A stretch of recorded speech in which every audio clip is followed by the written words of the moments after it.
NEIWPCC is turning 75. And when I think about, what I remember about water programs from not quite 75 years ago, but, I remember when I was the only girl in the room.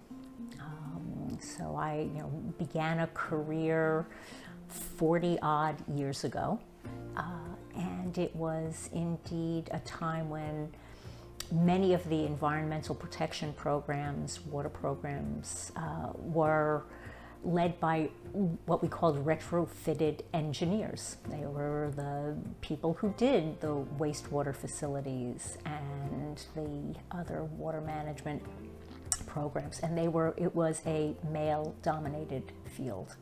It was always interesting being the only girl in the room, learning how to overcome what the,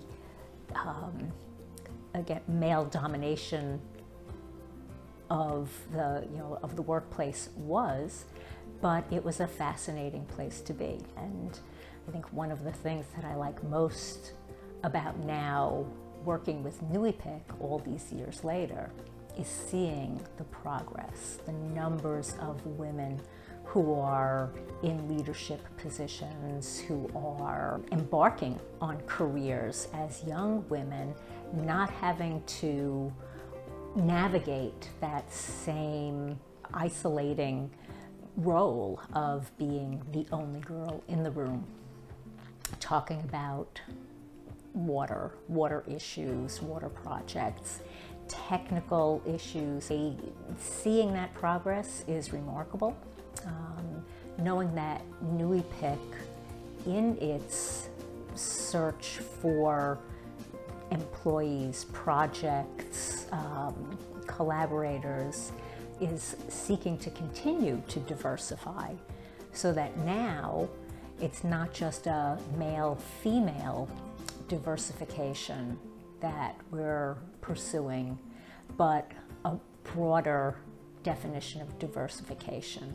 So being able to reach out and knowing that there's this great organization that's trying to engage young people and create a pipeline for future wastewater operators, fisheries biologists, wetlands restoration folk, out of a much more diverse pool is something that I'm very encouraged by and very pleased to be part of.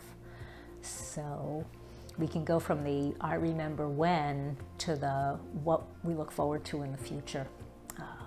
And NEIWPCC plays such a strong role in that, that it should be cheered on as we go forward.